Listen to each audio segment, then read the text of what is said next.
నమస్తే. ఇన్నాళ్ళు నన్ను సపోర్ట్ చేస్తూ, ఎంకరేజ్ చేస్తూ మీ ప్రేమని నాకు అందిస్తున్న ప్రతి ఒక్కరికి కృతజ్ఞతలు. అలాగే ఈ వీడియో కూడా ఖచ్చితంగా మీకు ఉపయోగపడుతుంది. లైక్, షేర్ అండ్ సబ్స్క్రైబ్ చేసి మీ సపోర్ట్‌ని నాకు అందించండి. అలాగే ఈ వీడియో పట్ల మీకున్న అభిప్రాయాన్ని కామెంట్ సెక్షన్‌లో కామెంట్ చేసి తెలియజేయండి. ఇప్పుడు వీడియోని చూద్దాం. నమస్తే. Welcome to our channel. నేను పద్మిని. ప్రస్తుతం మనతో పాటు ప్రముఖ astrologer and life coach Sudha గారు మనతో పాటు ఉన్నారు. మాట్లాడదాం. సుధా గారు నమస్తే అండి. నమస్కారం పద్మిని. సుధా గారు, పెళ్లి విషయంలో రకరకాల అపోహలు, అవును. రకరకాల ప్లానింగ్స్, బోల్డ్ అంతా జాప్యత, దాంట్లో చాలా లేట్ అవ్వటం అనేది జరుగుతుంది. అది కాలక్రమేణా మారిపోయింది. ఇదివరకు రోజుల్లో అంటే చక్కగా చిన్న వయసులో, అంటే ఏ వయసులో జరగాల్సిన ముచ్చట ఆ వయసులో అనేది ఉండింది. అంతకుముందు అయితే ఇంకా ఎర్లీగా చేసేవాళ్ళు. That is a different story. దాని నుంచి మారి కరెక్ట్ ఏజ్ లో చేసేవాళ్ళు. ఇప్పుడు క్యాలిక్యులేషన్స్ తో కూడినటువంటి విషయం. ఒక పెళ్లి అంటేనే క్యాలిక్యులేషన్. వాడు ఎంత సంపాదిస్తున్నాడు, వాడు సెటిల్ అయ్యాడు, వాళ్ళకి ఇల్లుందా, ఆ పిల్ల ఏం చదువుకుంది, ఎంత హైట్ ఉంది, ఎన్ని ఉన్నాయో. కానీ my question is, correct soulmate మనకి రావాలి. పెళ్ళి అంటేనే జీవితకాలం వాళ్ళతో కలిసి ఉండటం అనే విషయము, ఇది కావాలి. అసలు డబ్బు వస్తుంది, ఖచ్చితంగా వస్తుంది, కష్టపడితే వస్తుంది, అంతే కదా, ఫలితం అది. రైట్ సోల్మేట్ మనకి కనెక్ట్ అవ్వాలి అని అంటే మేనిఫెస్టేషన్ టెక్నిక్ లో ఏదైనా పద్ధతి ఉందా మీ ద్వారా తెలుసుకోవాలని? తప్పకుండా. మేనిఫెస్టేషన్ లో లేని పద్ధతులే లేవు, అన్ని పద్ధతులు ఉన్నాయి, అందులోకి వచ్చేస్తాయి. మేనిఫెస్టేషన్ అంటే ఏంటి? మన కోరికని మనం కంప్లీట్ చేసుకోవడం, నెరవేర్చుకోవడం కదా. సో దగ్గరికి రప్పించుకోవడం అనేది. సోల్మేట్ అనేది ఏంటంటే, మనం ఎప్పుడైనా మన హిందూ ధర్మంలో కానీ సనాతన ధర్మంలో కానీ మనం చెప్పేది ఏంటంటే నూరేళ్ల పంట అనేవాళ్ళు. ఎందుకనేవాళ్ళు? ఇట్ ఈస్ బికాస్ జనరేషన్స్ ఉన్నాయి అందులో. అంటే పెళ్లి చేసుకోవడం జస్ట్ ఏదో కాపురం చేయడానికి కాదు కదా. It is not for only కాపురం, it is for interpersonal relationships plus children. అంటే ఏంటి? వంశం పెరగడానికి. ఇప్పుడు యూనివర్స్ అనేది ఏంటి? మనం ఒక చెట్టు వేస్తాం, కింద భూమిలో వేస్తాం, ఒక సీడ్ వేస్తాం. సీడ్ వేస్తే ఎన్ని ఇస్తుంది మనకి చెట్లు? ఏదైనా అబండెన్స్. సో బేసికలీ మ్యారేజ్ సంస్థ అనేది అబండెన్స్ తీసుకెళ్ళడానికి అనేది మనది ఒక నమ్మకం అన్నమాట. సో అబండెన్స్ అనేది ఏంటంటే, ముందు మనం మాట్లాడుకునేది ఎప్పుడు పాడి పంటలు, పిల్లలు, ఇదే మాట్లాడుకునేవాళ్ళు. ఇల్లుందా, ఇక్కడ వాకిలు ఉందా, ఇంత పని వాళ్ళు ఉన్నారా, ఇంత పాడుందా, ఇంత ఇవి ఉన్నాయా, ఆవులు గేదెలు అవన్నీ ఉన్నాయా అని అన్నీ కావాలి కదా మరి. సో మన అన్నితోనూ ఉండాలి, సరిగ్గా ఉండాలి. అంటే ఏంటి? రిలేషన్షిప్ ఉండాలి అని చెప్పడానికి. అంటే ఏంటి? యూనివర్స్తో రిలేషన్షిప్ ఉండాలి అని. అంటే మనం అనిమల్స్ని చూసుకోకూడదు, చూడాలి అని కాదు. జనరల్గా మన పద్ధతి కూడా అట్లానే వచ్చింది. సో కొత్తగా వాళ్ళకి, మన పూర్వీకులకి నేర్పేది ఏమీ లేదు, వాళ్ళకి ఆల్రెడీ తెలుసు ఇవన్నీ. మనం ఇప్పుడు నేర్చుకోవాలి. సో నువ్వు అడిగిన క్వశ్చన్ సోల్మేట్. సో మ్యారేజ్ అనేది అందుకే చెప్పాను, అంత పెద్ద సంస్థ అది ఒకటి. ఎందుకంటే రెండు కుటుంబాలని కలుపుతోంది. అండ్ ఆల్సో ఏంటి? గొడవలు పడకుండా సన్నిహితంగా ఉండమని చెప్పిన ఒక కరెక్ట్ ఈవెంట్ అది. అంతే కదా.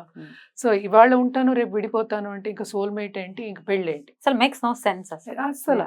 ఈ కాలంలో అలాగే ఉంది. అది మిఠాయిలు ఏవో తెచ్చుకున్నట్టు వెళ్ళి డైవర్స్ తెచ్చుకుంటున్నారు. సో అన్ని ఇప్పుడు ఆస్ట్రాలజీలో కూడా ఏంటంటే, మాకు డైవర్స్ అనేది ఇప్పుడు లేదు.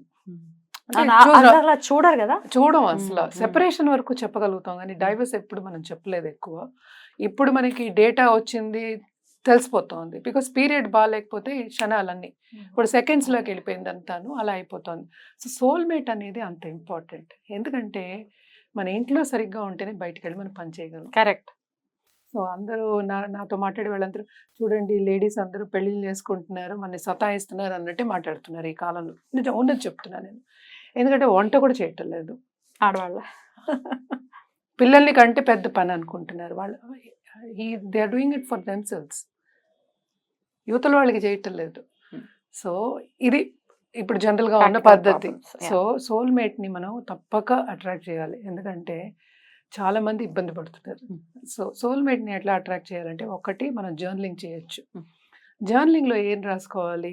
ఆల్రెడీ మనకి సోల్మేట్ వచ్చారు అంటే ఫస్ట్ మనం డిస్క్రైబ్ చేసుకోవాలి సోల్మేట్ ఎలా ఉండాలి.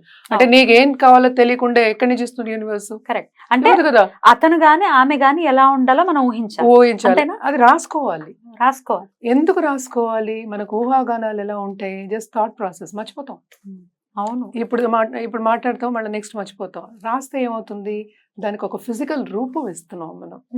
ఏదైనా ఏంటి, ఎయిర్లో కన్నా రూపం అనేది వెరీ ఇంపార్టెంట్. అంటే మనం రాసుకున్నప్పుడు ఒక రూపం ఇస్తున్నాం. అంటే ఏంటి? ఇలా ఉండాలి, ఇలా క్యారెక్టరిస్టిక్స్ ఉండాలి అని. ఒక సినిమా తీసుకో, అదే కదా జరుగుతుంది అక్కడ.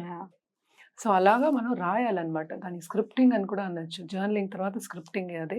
తర్వాత డ్రాయింగ్ అనేది వస్తుంది. ఇవన్నీ చేయొచ్చు. బట్ జర్నలింగ్ అనేది బేసిక్. చాలా మందికి డైరీ రాసే ఒక అలవాటు ఉంటుంది. దాంట్లో ఫస్ట్ రాసుకోవాలి. రాసుకుని రోజు చూసుకోవాలి. ఎప్పుడు చూసుకోవాలి? మార్నింగ్ లేవగానే, పడుకునేప్పుడు. అంటే ఏంటి? ఎందుకని? మనం పడుకున్నప్పుడు ఏంటంటే కొంచెం శాంతంగా ఉంటాం. పడుకునే ముందు ఒక 5 నిమిషాలు we should relax and will sleep అని. అప్పుడు ఏంటి? కామ్గా ఉంటుంది మైండ్. ఇదంతా ఏంటి అసలు? మనం కాన్షియస్ మైండ్ నుంచి సబ్ కాన్షియస్ మైండ్కి వేయాలి ఫస్ట్. అంటే ఏంటి? కాన్షియస్ మైండ్ మనం ఏదో ఒకటి అనుకుంటూ ఉంటాం. అదేమో సబ్ కాన్షియస్ మైండ్కి వెళ్ళదు. అందుకనే ఎప్పుడు శివుడు పార్వతి అంటే ఎప్పుడు నేను అనుకునేదాన్ని ఆడ మగ, శక్తి అండ్ పురుషుడు, కరెక్ట్. అదే మన minds. Okay. Subconscious mind accept చేయాలి. That is the lady. అక్కడే మనకి క్రియేటివ్ ఫోర్స్ ఉంది. ఆ క్రియేటివ్ ఫోర్స్ కి మనం ఈ థాట్ ప్రాసెస్ ని వేయాలంటే ఒక రోజులో అవుతుందా? అవ్వదు. సో కంటిన్యూ చేయాలి. మినిమం మనం చెప్పేది అంటే 21. అందుకనే ఎప్పుడు నేను సనాతన ధర్మం తీసుకొస్తా. ఒక మండలం చెప్పేవాళ్ళు. ఎందుకు మండలం ఇంపార్టెంట్? దీనికి. ఇక్కడ లా ఆఫ్ అట్రాక్షన్ లో కూడా అదే ఉంది. 21 days కాన్షియస్ థాట్ మనకి వెళ్ళడానికి, సబ్ కాన్షియస్కి వెళ్ళడానికి. అది శాంతంగా ఉన్న వాళ్ళకి, అంటే ఏంటి, అది కావాలి అనుకున్న వాళ్ళకి, ఆ డిజైర్ ఉన్న వాళ్ళకి, అదే మనం మండలం చేయవలసి వస్తుంది. కావాలంటే ఇంకా కంటిన్యూ కూడా చేయొచ్చు. అది బ్రెయిన్లోకి, సబ్ కాన్షియస్ మైండ్ వెళ్ళే వరకు చేయాలి. అది ఎవరికి తెలుస్తుంది? నీకే తెలియాలి. సో మనం ఇన్ని రోజులు చేయాలి మనం చెప్తాం. అది ఒక్కొక్కసారి అవ్వదు. అప్పుడు ఎవరిది తప్పు? అవుతోంది కదా, కొంతమందికి అవుతుంది, కొంతమందికి అవ్వట్లా. ఎవరిది మరి ఫాల్ట్? అంటే కాన్సన్ట్రేషన్ లేని నీదే. ఏదైనా అంతే. Everything is about you, nothing is about the other person. ఇక్కడ స్క్రిప్టింగ్ విషయంలో సుధా గారు, ఒక అమ్మాయిని గురించి నాకు ఇలాంటి భార్య కావాలి, అందాన్ని కూడా మెన్షన్ చేయొచ్చా? Of course. అమ్మాయి ఇంత హైట్, ఇంత జుట్టు ఉంది, కళ్ళు ఇలా అందంగా ఉండాలి, ఆ అమ్మాయి ఇంత పద్ధతిగా ఉంది, ఇట్లా మెన్షన్ చేయొచ్చా? అబ్సల్యూట్లీ. ఎందుకంటే ఒక అమ్మాయి చేసి తన లా ఆఫ్ అట్రాక్షన్ కోచ్ నవ్వు అమ్మాయి. She attracted own. ఎలా అంటే గుడిలో మీట్ అయ్యారు, సడన్ గా ఎక్కడ మీట్ అయ్యారో తెలియదు, బెంగళూరులో ఉంటుంది. ఆ అబ్బాయి ఏమో రష్యాను అటు సైడ్ అనమాట. సో మీట్ అయ్యారు, అక్కడ వెళ్ళడం జరిగింది, అన్ని అయ్యాయి అనమాట. సో ఇదేంటంటే స్క్రిప్టింగ్ అని కానీ లేకపోతే జర్నలింగ్ కానీ అంత ఇంపార్టెంట్. ఎవ్రీడే చూసుకోవాలి. నీ కోరిక మీద నీకే నమ్మకం లేనప్పుడు యూనివర్స్ కి నమ్మకం ఎందుకు ఉంటుంది? Correct, correct. నువ్వు నమ్మాలి, ముందు వస్తారు అని నమ్మాలి. ఇక్కడ ఇంకొక ప్రశ్న, ఎందుకంటే ఈ సమస్యతో బాధపడుతున్నారు కాబట్టి అడుగుతున్నాను నేను.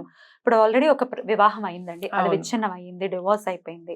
సెకండ్ కి వెళ్ళాలంటే భయం వేస్తుంది చాలా మందికి. అమ్మ వచ్చే వాళ్ళు ఎలా ఉంటారు? అయిపోయి అలా అంటున్నావు నువ్వు. ఆడపిల్లలు నన్ను అడుగుతున్నారు, టూ డైవర్సెస్ అయ్యి మూడో వాడు ఎప్పుడు వస్తాడని అడుగుతారు. జాతకం ఎక్కడ జాతకంలో కనిపిస్తాయి అవి? మూడో వాడు వస్తాడు, పిల్లలు ఉంటారు. ఈ కాలంలో అలాంటి సిగ్గుసరం ఏం లేదు. సారీ అన్నాను అనుకోద్దు. కానీ ఇంకా పరిస్థితుల ప్రభావంతో ఒకవేళ అట్లాంటి ఇబ్బందులతో ఉన్న వాళ్ళు కూడా చేసుకోవచ్చు ఈ టెక్నిక్ ని. తప్పక. ఈసారి వచ్చే వాళ్ళైనా బెటర్ పర్సన్ రావాలి, తప్పక ఉండాలి. ఎందుకంటే మన కోసం అని ఒక మనిషి ఉండాలి. అదే సోల్మేట్ అంటే మనకి. That is the definition of soulmate. ఇప్పుడు మనం అట్రాక్ట్ చేసేది కూడా సోల్మేట్ నే. ఇప్పుడు ఒక డైవర్స్ అయిపోయిన వాళ్ళు, లేకపోతే ఒక సెపరేషన్ అయిపోయేవాళ్ళు, లేకపోతే ఒక రిలేషన్షిప్ కట్ అయిన వాళ్ళు కూడా ఎందుకు చేయకూడదు? సోల్మేట్ అట్రాక్ట్ చేయాలి, తప్పదు. యు నీడ్ కదా. చేసుకోవచ్చు, తప్పక చేయాలి అంటున్నా నేను. చేసుకోవచ్చు కాదు, చేయాలి. ఎందుకంటే లైఫ్ లో అన్ని ఉండాలి మనకి, 4. ఎందుకంటే మోక్షం అనేది ఏంటంటే మస్ట్ మిగతా అన్ని చెప్తూ ఉంటాం కదా, అవన్నీ ఉండాలి కదా మరి. సో ఈ పద్ధతిలో రాసుకుని దాన్ని పొద్దున్న సాయంత్రం చూసుకోవాలి. డెఫినెట్ గా లా ఆఫ్ అట్రాక్షన్ హెల్ప్ తీసుకుని డెఫినెట్ గా వాళ్ళ డిజైర్ ని, అంటే వివాహ విషయంలో కూడా సక్సెస్ అనేది తెచ్చుకోవచ్చు అని చెప్తున్నారు. బ్యూటిఫుల్ అండి, చాలా అద్భుతంగా వివరించారు. ఇక నెక్స్ట్ ఎపిసోడ్స్ లో ఈ లా ఆఫ్ అట్రాక్షన్ కి సంబంధించి గారు నమస్తే. నమస్తే.